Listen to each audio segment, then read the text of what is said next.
The city was shrouded in an artificial twilight, the kind that came not from the setting sun, but from the thick columns of smoke spiraling into the sky. Spider-Man swung deftly through the streets, his senses tingling not just from impending danger, but from the weight of what lay ahead. Chaos reigned below as people scrambled for safety, their daily lives uprooted by the fearsome Venom. Venom, a massive and terrifying amalgamation of alien substance and human host, was sowing pandemonium with relish.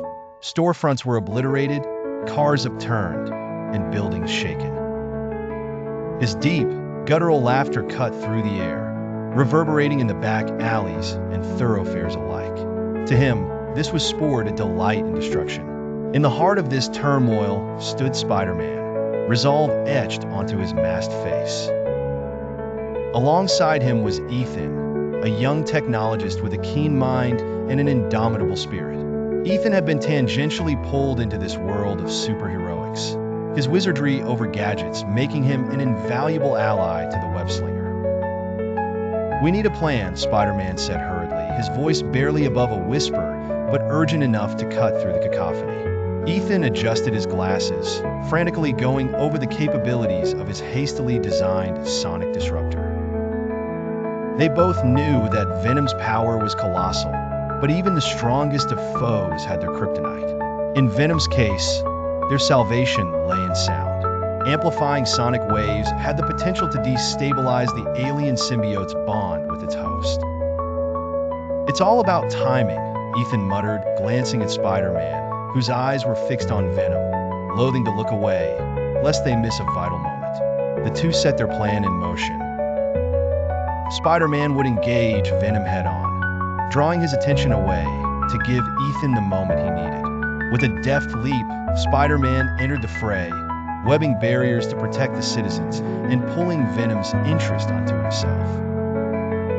Dodging venomous tendrils and powerful strikes, he showcased the agility and skill that had made him a staple protector of the city. As Venom lunged at him with a nightmarish roar, Spider-Man ducked and rolled, quickly webbing a nearby lamppost. "Hey, old buddy, you've got something stuck between your teeth," Spider-Man quipped, his tone mocking yet strained under the pressure.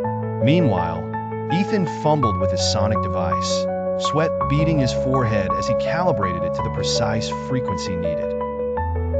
A sense of urgency fueled his fingers. It was now or never. The fear of failure was a shadow he battled with, as Venom's fury continued unabated. Then, in a moment that hung suspended in the chaos, the sonic boom rang out. Ethan had done it. Waves of overpowering sound crashed into Venom, driving the creature into confusion as its grip on its host faltered. An agonized scream erupted from Venom, the sound reverberating through the now silent streets. Spider-Man didn't miss a beat. "Now, Ethan," he called, and with coordinated precision, they worked in tandem to turn the tables. Venom staggered back, the once indomitable facade of terror showing cracks. As daylight broke, the city's familiar tones began to stitch back together the fabric of normalcy. Spider-Man stood by Ethan, who looked at the devastation they had averted. "We did it," Ethan exhaled, relief washing over his face. Venom, not one to be captured easily, had slipped out in the last moments, retreating to the shadows to recuperate and scheme. But for now, peace had been restored, and the day belonged to heroes. They knew Venom might return, for such foes seldom languish for long. But when that time came, they'd be ready once more. Until then, they were the silent protectors of the city, waiting, watching, and as always, one step ahead.